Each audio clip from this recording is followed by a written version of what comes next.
ஆட்சி மோசமாக போயிட்டதுன்றதுனால தான் விஜய் வந்தாரே தவிர, இல்லைன்னா அரசியலுக்கு வரணும்னா முதல்ல வந்திருப்பார். இப்போ வந்தது மக்களுக்கு யாரும் இல்லை.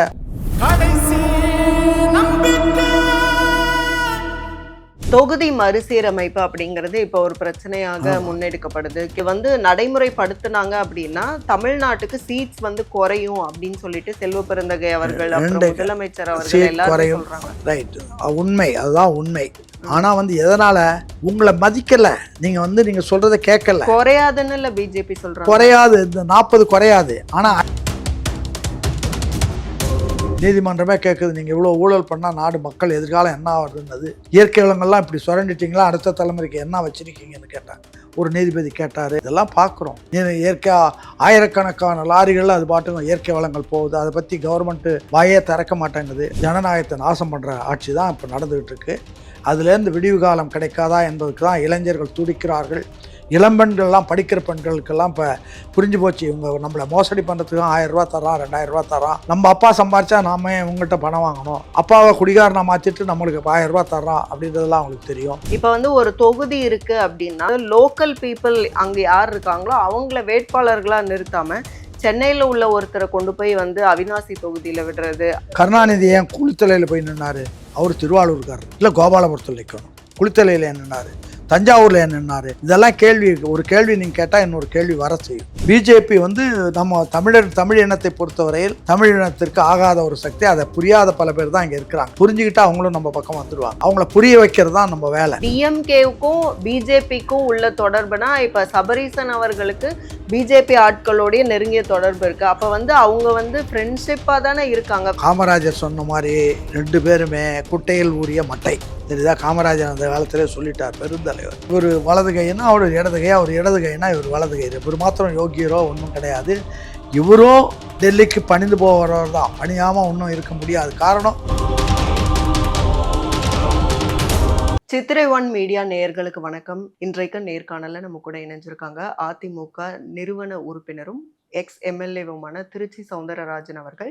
நிறைய கேள்விகள் கேட்க போறோம், வாங்க பேசலாம். வணக்கம் சார். வணக்கம். திமுக இப்ப ஆட்சியில இருக்கு அப்படின்னா, எலெக்ஷன் வரும்போது ஆன்டி இன்கம்பன்சி வரும். அப்ப மக்கள் என்ன முடிவு பண்ணுவாங்கன்னா, ஒட்டுமொத்தமாக அதிமுகவுக்கு இல்லைன்னா ஒட்டுமொத்தமாக திமுகவுக்கு அப்படின்னு தான் ஆதரவை தெரிவிப்பாங்க. இன்னைக்கு விஜய் வருகை அந்த ஓட் ஸ்பிளிட்டிங்கை தானே கொடுக்கும். ஜனநாயகத்தை பற்றி அண்ணா சொல்ற போது என்ன சொன்னாருன்னா, அப்பவே அந்த காலத்திலே சொல்லியிருக்காரு, தேர்தல் வருவதற்கு 6 மாதத்துக்கு முன்னாடி ஆட்சி விடத்தில் இருக்கிறவர்கள் வெளியில் வந்துடும். கேர்டேக்கர் கவர்மெண்ட் தான் இருக்கணும், ஒன்றும் பண்ணக்கூடாது. அப்படி இருந்தால் தான் மக்கள் ஜட்ஜ் பண்ணுறதுக்கு முடியும் அப்படின்னாங்க. இவங்க நீங்கள் கடைசி நிமிஷம் வரைக்கும் ஆட்சியில் இருந்துட்டு சர்க்கார் பணத்தை எடுத்து அங்கேங்கே கொடுத்துக்கிட்டு உட்காந்துருக்கிறது அது ஒரு ஜனநாயகத்தை இன்னொரு வகையில் மோசடி பண்ணுறது தான். ஆக ஜனநாயகத்தை எப்படியெல்லாம் சிதைக்க முடியும் அவ்வளவும் பண்ணியாச்சு. இப்போ ஜனநாயகமே இல்லை, ஒன்லி பணநாயகம். கரப்ஷன் கனெக்ஷன் சொன்ன மாதிரி அதுதான் இருக்குது. அதோடு மட்டுமல்ல, ஊழல் அளவுக்கு அதிகமாக. நீதிமன்றமே கேட்குது, நீங்கள் இவ்வளோ ஊழல் பண்ணால் நாடு மக்கள் எதிர்காலம் என்ன ஆகுதுன்னது. இயற்கை வளங்கள்லாம் இப்படி சுரண்டிட்டீங்களா, அடுத்த தலைமுறைக்கு என்ன வச்சுருக்கீங்கன்னு கேட்டாங்க. ஒரு நீதிபதி கேட்டார். இதெல்லாம் பார்க்குறோம். இயற்கையாக ஆயிரக்கணக்கான லாரிகளில் அது பாட்டுக்கும் இயற்கை வளங்கள் போகுது. அதை பற்றி கவர்மெண்ட்டு வாயே திறக்க மாட்டேங்குது. அதே மாதிரி மக்கள் எதிர்ப்பு, பெண்களே எதிர்த்து பல இடங்களில் போராட்டங்கள்லாம் நடத்தினாங்க சாராயத்தை மூடணுன்றதுக்கு. அதை பற்றியெல்லாம் ஒன்றும் இப்போ இவ்வளோ தேர்தல் வருது, பல்வேறு விஷயங்களை பேசுகிறீங்க, எல்லாம் பண்ணுறீங்க, அதை பற்றி சொல்லவே இல்லையே. இன்னும் சொல்லப்போனால் ஒரு அறிவார்ந்த சபை ஒன்று, மேல் சபை இருந்தது. அண்ணாலாம் ரொம்ப பாராட்டினார். அப்படிப்பட்ட மேல் சபை ஒன்று இருந்தது. அந்த சபையை காலி பண்ணியாச்சு.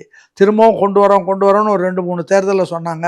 இப்போ அதையே மறந்துட்டாங்க. என்னான்னு கேட்க போனால் அது வழக்கில் நிற்குது. எத்தனை வருஷமாக, 20-30 வருஷமாக அந்த வழக்கு பெண்டிங்கில் இருக்குது. மேல் சபையில் வந்தாலாச்சும் யாராச்சும் அறிஞர்கள், பொதுவாக இருக்கிறவங்க, இவங்க 4 பேர் பல கருத்துக்களை சொல்ல முடியும். அவங்களாம் கருத்து சொல்லக்கூடாதுன்றதுக்காகவே அதெல்லாம் மூடியாச்சு. ஆக எல்லாருடைய வாயையும் அடைச்சி, எல்லா இன்கன்வீனியன்ட்டையும் உருவாக்கி, ஜனநாயகத்தை கொலை செஞ்சு, மக்கள்கிட்டேருந்து கொள்ளையடித்து பணத்தை கொடுத்து ஜனநாயகத்தை நாசம் பண்ணுற ஆட்சி தான் இப்போ நடந்துகிட்டு இருக்கு. அதுலேருந்து விடிவு காலம் கிடைக்காதா என்பதுக்கு தான் இளைஞர்கள் துடிக்கிறார்கள். இளம்பெண்கள்லாம், படிக்கிற பெண்களுக்கெல்லாம் இப்போ புரிஞ்சு போச்சு, இவங்க நம்மளை மோசடி பண்ணுறதுக்கு 1000 ரூபா தரான், 2000 ரூபா தரான். நம்ம அப்பா சம்பாரிச்சா நாம இவங்ககிட்ட பணம் வாங்கணும், அப்பாவை குடிகாரனை மாற்றிட்டு நம்மளுக்கு 1000 ரூபா தரான் அப்படின்றதெல்லாம் அவங்களுக்கு தெரியும். அதே மாதிரி பெண்களுக்கு நம்ம அப்பனை கொண்டுட்டாங்க, மகனை புருஷனை கொண்டுட்டாங்க, அவன்லாம் சாராயம் குடிச்சே வீணாக போயிட்டான், கொண்டாந்து நம்ம வீட்டில் 1000 ரூபாய் கொடுத்து நம்மளை ஏமாத்துறாங்க, புருஷன் செத்து போனதுக்கு அவனுக்கு குடிகாரனா மாறினதுக்கு இந்த அரசாங்கம் தானே காரணம். இதெல்லாம் மக்கள் உணர ஆரம்பிச்சிட்டாங்க. விஜய் வந்து புதியவர், ஆனா வந்து நீங்க சொல்ற மாதிரி புதியவர் வரணும், அப்ப ஆட்சி மாற்றம் வேணும் அப்படிலாம் ஓகே தான். ஆனா இப்ப வந்து ஒரு தொகுதி இருக்கு அப்படின்னா அந்த தொகுதிக்கு உரியவர்கள், அதாவது லோக்கல் பீப்புள் அங்க யார் இருக்காங்களோ அவங்கள வேட்பாளர்களா நிறுத்தாம சென்னையில உள்ள ஒருத்தரை கொண்டு போய் வந்து அவினாசி தொகுதியில விடுறது, அந்த அந்த மாதிரி வந்து இது வேட்பாளர்கள் வந்து அங்க உள்ள ஆட்களை நிறுத்தாம அவர் அப்படி பண்ணிருக்க. கருணாநிதி ஏன் குளித்தலையில போய் நின்னாரு? அவர் திருவாரூர்காரர், இல்ல கோபாலபுரத்தில் நிற்கணும். குளித்தலையில ஏன் நின்னாரு? தஞ்சாவூர்ல ஏன் நின்னாரு? இதெல்லாம் கேள்வி. ஒரு கேள்வி நீங்கள் கேட்டால் இன்னொரு கேள்வி வர செய்யும். அதனால் எது எங்கே நிறுத்தோம். இங்கே டிடி கிருஷ்ணமாச்சாரி ஒரு தடவை திருச்செந்தூரில் போய் எங்கேயும் தென் சென்னையில் நாமினேஷன் போட்டார், திருச்செந்தூரில் ஒரு நாமினேஷன் போட்டு அங்கே போய் அன்னப்போஸ் ஆகி ஓடியாந்துட்டார். இதெல்லாம் பழைய வரலாறுகள் நிறையா இருக்குது. அதெல்லாம் எடுத்தோன்னா ஒவ்வொரு கட்சிக்கும் இதெல்லாம் வரலாறுகள் இருக்குது. அதில் ஏன் நிறுத்துகிறாங்கன்னா அங்கே யாரை நிறுத்தினா முடியுமோ முடிக்கும். மொத்தத்தில் வந்து தலைமை தாங்குறவங்க ஒழுங்காக இருந்தால், அதாவது நம்ம உடல்லையே கூட கை ரிப்பேராக இருக்கலாம், கால் ரிப்பேராக இருக்கலாம், தலை ரிப்பேராக இருந்ததுன்னா எதுவுமே சரியாக இருக்காது. மூளையே கோளாறுன்னா என்ன பண்ண முடியும்? அது மாதிரி இங்கே வந்து இப்போ இருக்கிற சூழ்நிலை தலைமையே கோளாறாக இருக்குது, கை கால் மாத்திரம் ஆடி ஒன்றும் பிரச்சனை இல்லை. அது மாதிரி வர்ற தலைமை சரியாக இருக்குமானால் யாராக இருந்தாலும் அவங்கள நிர்வாகம் பண்ணுற திறமை அவங்களுக்கு வந்துடும். அது வந்து ஒரு துறையில் நிர்வாகம் பண்ணி அனுபவம் வந்து விட்டால் அதை அப்படியே எடுத்து இதுக்கு தகுந்த மாதிரி அடுத்த துறையை போடுவாங்க. அதுவும் சினிமா துறையில் நான் கண்டது என்னென்னா, எனக்கு ஏற்பட்ட அனுபவங்களோ அல்லது நான் பார்த்ததுலேருந்து, ஒரு சினிமாவை தயாரித்து அது ஹீரோவாக இருக்கிறவங்க, முக்கியமான இடத்துல இருக்கிறவங்க, அந்த படத்தினுடைய ஒவ்வொரு அங்குலமும் எப்படி போகுது நகருதுன்னு பார்ப்பாங்க. அவ்வளோ கூர்மையாக பார்த்து தான் அந்த படத்தை வெளியில் விடுவாங்க. அதில் அவ்வளோ அனுபவம் பெற்றவங்க ஒரு ஆட்சியில் என்ன நடக்குதுன்னு தெரிஞ்சுக்கிறது ஒன்றும் கஷ்டம் இல்லை. ஆட்சி மோசமாக போயிட்டதுன்றதுனால தான் விஜய் வந்தாரே தவிர, இல்லைன்னா அரசியலுக்கு வரணுன்னா முதல்லே வந்திருப்பார். இப்போ வந்தது மக்களுக்கு யாரும் இல்லை. ஒரு தடவை ரஜினி வருவார்னு எதிர்பார்த்தோம், கடைசியில் வரல. வந்துருந்தால் அவர் கூட வந்திருக்கலாம். காரணம் வந்து மக்கள், ரஜினி என்ன சொன்னார், அப்பயே சொன்னார், கருணாநிதி ஆட்சி காலத்திலே அரசாங்க மிஷினரியே கெட்டு போயிடுச்சு அப்படின்னு கூட சொன்னார். அப்படியெல்லாம் இருந்த சூழ்நிலையெல்லாம் இன்றைக்கி மாறி, இன்றைக்கி வந்து ஒருத்தர் வந்து தைரியமாக கடைசி வரைக்கும் நிற்கிறாரு. நிற்கட்டும், வரட்டும், வந்து பண்ணட்டும். திருமாவளவன் அவர்கள் வந்து பிரேமலதா அவர்களுடைய அந்த பேரை வந்து சொல்லும்போது, இவங்க தான் வேட்பாளர்னு வந்து சொல்லும்போது மற்றவங்க எல்லாருமே வந்து எழுந்திருச்சு நின்னாங்க, பிரேமலதா அவர்கள் எழுந்திருக்கல. அது ஒரு அவமரியாதை அப்படின்னு, அது ஒரு ஆதிக்க திமிருன்னு தான் நான் சொல்லுவேன். யாரா இருந்தாலும் ஒன்றும் பிரச்சனை இல்லை. யாரா இருந்தாலும் தலைமையேற்று அந்த இது நடத்துகிற போது அவங்களுக்கு கட்டுப்பட்டு, எவ்வளோ பெரிய ஆள் இருந்தாலும் கட்டுப்பட்டு வரணும்.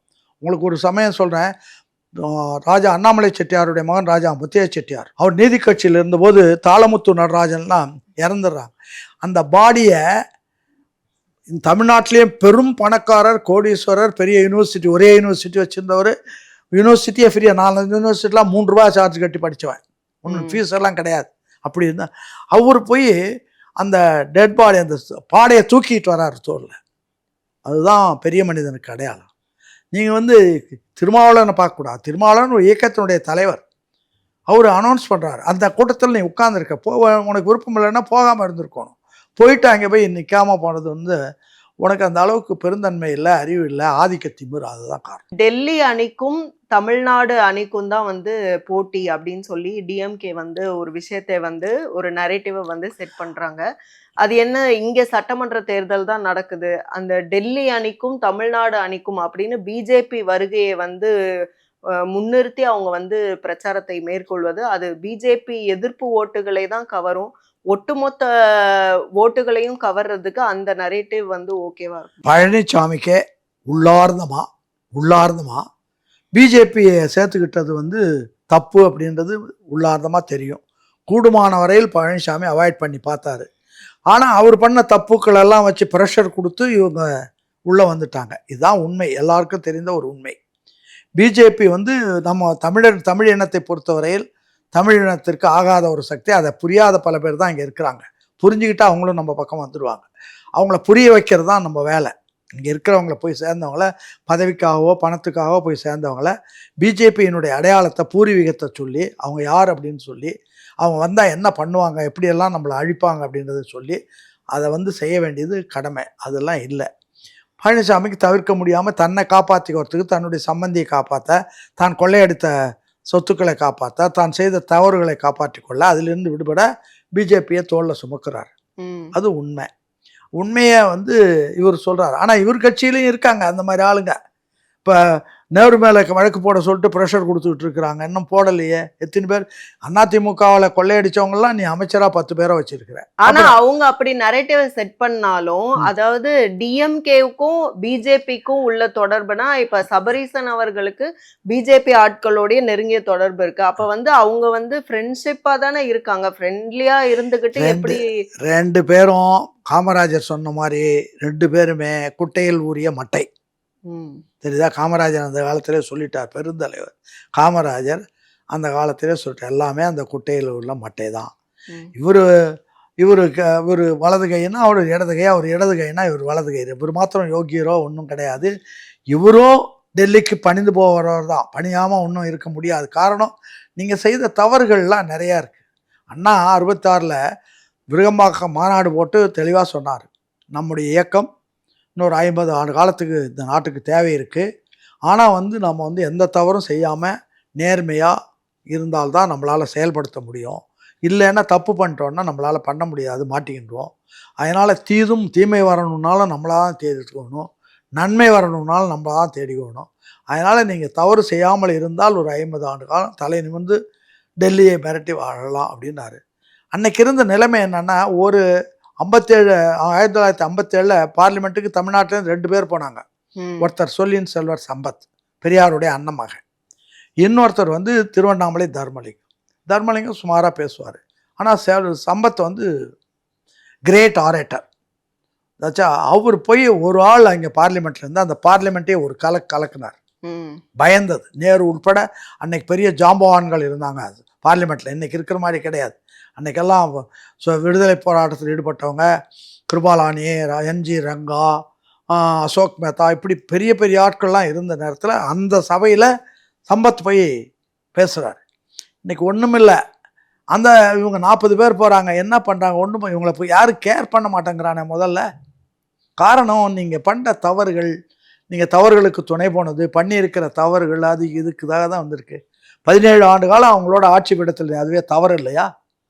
இந்த இயக்கத்தினுடைய மூலக்கொள்கை என்ன? ஜாதி ஒழியணும், மதம் ஒழியணும், கடவுள் ஒழியணும், காந்தி ஒழியணும், காங்கிரஸ் ஒழியணும். இது மூலக்கொள்கையை சொல்லி தான் கட்சியை வளர்க்குறார். அண்ணா 67 ஆட்சிக்கு வந்தபோது வடநாட்டு நிருபர் கேட்குறாரு, நீங்கள் 49 கட்சி ஆரம்பித்து 67 ஆட்சிக்கு வந்துட்டீங்க, 18 ஆண்டுகளில் நீங்கள் ஆட்சிக்கு வந்துடலையான்னு. நீங்கள் சொல்கிற தவறு. 60 ஆண்டு கால உழைப்பில் நான் வந்திருக்கிறேன்னார். 60 ஆண்டு காலம்னா 1907 ஆரம்பித்து 67 வரைக்கும் சொல்லி அந்த அவனில் அவ்வளோ பேருடைய உழைப்பினுடைய பலன் தான் நான் வந்திருக்கிறேன் அப்படின்னு யதார்த்தமான உண்மையை ஒத்துக்கொண்டு, உண்மையை ஏற்றுக்கொண்டு அதை சொன்ன ஒரு அண்ணா. அந்த இயக்கத்தில் எப்படி இருக்கிறான், நான் தான், எங்கள் அப்பா தான் பண்ணார், எங்கள் தாத்தா தான் பண்ணார், எங்கள் பாட்டி தான் பண்ணாருன்னு இவங்க சொல்லிட்டுறனால தான் இது தியாகம் பண்ணவங்கள. அன்னைக்கு கட்சி ஆரம்பித்த போது ஒரு பத்திரிக்கை இல்லை. அண்ணா கட்சி நடத்துறதுன்னா, கட்சி நடத்துறதை பற்றி விவாதம் பண்ணுற போது, கட்சி நடத்துறதுன்னா ஒரு பத்திரிக்கை இல்லாமல் கட்சி ஆரம்பிக்க முடியாதுன்னாரு. அப்போ பார்த்தாங்க, யாரும் எல்லாம் பண்ணுறதுன்னு ஒன்றும் தெரியல. அவங்க யாரும் வசதி படைத்தவர்கள் இல்லை. அப்போ டிஎம் பார்சாரதின்னு அவர் என்ன சொன்னார் தைரியமாக, நான் வந்து என்ன என்னுடைய சொத்துக்கள்லாம் விற்று நான் உன்னால் பத்திரிக்கை ஆரம்பிக்கிறேன், ஆனால் அதுக்கு அண்ணா வந்து ஆசிரியராக இருக்கணும்னா. சரி இருக்கிறேன். அப்படியெல்லாம் தான் ஆரம்பித்த கட்சி இது. இன்னும் சொல்லப்போனால் ஒரு அறிவகம், ராயபுரத்தில் ஒரு அறிவகம் இது அண்ணா வாங்கினது 1950 51 வாங்கினாங்க. 30,000 ரூபாய் விலை, பணம் கொடுக்க முடியல. ஆளுக்கு 50 100 தான் கொடுக்க முடிஞ்சது. பார்த்தாரு மதியழகன் போய் இந்த கட்சியினுடைய அவர் போய் அவருடைய சொந்த ஊர் உடுமலைப்பேட்டை பக்கத்தில் கனியூரில் போய் அவருடைய சொத்துக்களை விற்று 5,000 ரூபா கொண்டாந்து கொடுத்தாரு. 5,000 ரூபான்றது அன்றைக்கி என்னன்னா, டி நகரில் ஒரு கிரவுண்ட் 1000 ரூபாய்க்கு விற்ற காலம். இன்றைக்கி அவருக்கு அங்கே சென்னையில் ஒரு வீடு கிடையாது, ஒன்றும் கிடையாது. அவர் சாதாரண குடும்பமே எங்கே இருக்குன்னு தெரியல. அப்படியெல்லாம் உழைத்தவர்களுடைய உழைப்பெல்லாம் சேர்ந்து தான் இந்த இயக்கமே தவிர ஏதோ இவங்க வந்ததுன்னு கிடையாது. கட்சி ஆரம்பித்த போது கருணாநிதி 30வது இடம் 40வது இடத்துல இருந்தாரான்றது சந்தேகம். இப்போ நான் சொல்கிறவங்கெல்லாம் முன்னாடி இருந்தவங்க, புரியுதா? இந்த பத்திரிக்கை ஆரம்பிக்கிற போதோ கட்சி ஆரம்பிக்கிற போது இதிலெல்லாம் கருணாநிதியெல்லாம் அந்த எங்கே இருந்தாருன்னு யாருக்குமே தெரியாது. அப்படிப்பட்ட காலம். இப்போ என்னாச்சுன்னா, எல்லாத்தையும் வச்சுட்டு கரையான் புற்றெடுக்க கருணாகம் குடிபோம் இந்த மாதிரி வந்து இவங்கெல்லாம் புகுந்து விட்டு அந்த கட்சியை நாசப்படுத்திக்கிட்டு இருக்கிறாங்க. ஆனால் உழைத்தவர்கள்லாம் தெருவில் நின்றார்னு பாட்டு பாடுறாருல, உழைத்தோரெல்லாம் தெருவில் நின்றார், ஏமாத்தினவெல்லாம் மேலே வந்துட்டான்னு இருக்குது. அதான் நிலம். தொகுதி மறுசீரமைப்பு அப்படிங்கிறது இப்போ ஒரு பிரச்சனையாக ஆமா. முன்னெடுக்கப்படுது. வந்து நடைமுறைப்படுத்துனாங்க அப்படின்னா தமிழ்நாட்டுக்கு சீட்ஸ் வந்து குறையும் அப்படின்னு சொல்லிட்டு செல்வ பெருந்தகை அவர்கள் அப்புறம் 2 முதலமைச்சர் அவர்கள் சீட் எல்லாரும் குறையும். சொல்றாங்க. ரைட், உண்மை, அதுதான் உண்மை. ஆனால் வந்து எதனால் உங்களை மதிக்கலை, நீங்கள் சொல்கிறத கேட்கல. குறையாதுன்னு இல்ல பிஜேபி சொல்றாங்க. குறையாது, இந்த 40 குறையாது. ஆனால் 530 சீட்டு இருக்கிற போது 40 சீட்டு, இதை 800 சீட்டு ஆக்குற போதும் இதே 40ன்னா இப்போ ப்ரொபோர்ஷனேட்டாக கணக்கு பார்த்தீங்கன்னா உனக்கு 24 25 சீட்டுக்கு வந்து சேர்ந்துடும். அது 40 சீட்டு இருக்கும், ஆனால் அளவுன்றது 24 சீட் ரேஞ்சுக்கு போயிடும். இன்றைக்கி இருக்கிற பர்சன்டேஜ் பார்த்தீங்கன்னா 530ல் குறைக்கல, ஆனா கம்மியாக்கிட்டோம் அந்த மாதிரி. ஆமாம். அப்போ 300 சீட் அதிகமாக ஆகிற போது 1.25 பங்கு ஆகிற போது உனக்கு ஒரு பங்குலேயே நீ நிற்கிறியே, 3/4 பங்கு போயிடுச்சே. இதுக்கெல்லாம் யார் காரணம்னாங்க, தமிழ்நாட்டை பார்த்து, தமிழ்நாட்டுடைய தலைவர்களை பார்த்து, அவங்களுக்கெல்லாம் கட்சியை பார்த்து அவங்களுக்கு பயமே இல்லை. இருந்தால் தான் தமிழ்நாட்டில் இப்போ அவங்க செஞ்சுக்கிட்டு வர்றதெல்லாம் இளைஞர்கள் மத்தியில் நல்லா விரிவாக போச்சுன்னா, ஒன்று அவங்க தடுத்து ஒழுங்காக ஆட்சி பண்ணணும், இல்லை நாடு பிரிகிற அளவுக்கு நிலைமைகள் போயிடும். அதான் உண்மையான நிலைமை. ஏன்டா இளைஞர்கள் உண்மைகளை உணர ஆரம்பித்தால், நம்மளை இவங்க இப்படி மோசடி பண்ணுறாங்க, இதுக்கு காரணம் நம்ம தலைவர்கள் பண்ணுற தவறுகளே காரணமாக போச்சுன்னு அவங்க ஒரு தனியாக ஒரு ரெவல்யூஷனிஸ்ட் ஆரம்பித்தான்னா அதுதான் நடக்கும். அதனால் இதையும் டெல்லியும் கவனத்தில் வச்சுக்கணும். நீங்கள் பாட்டுக்கும் சந்தர்ப்பம் கிடைக்குதுன்னு புகுந்து விளையாடினீங்கன்னா, நாளைக்கு இளைஞர்கள் விழித்து கொண்டால் உங்களால் இந்த நாட்டில் ஒழுங்காக ஒரே நாடாக இருப்பது கஷ்டமாயிடும். மிக்க நன்றி. நல்லது. வணக்கம்.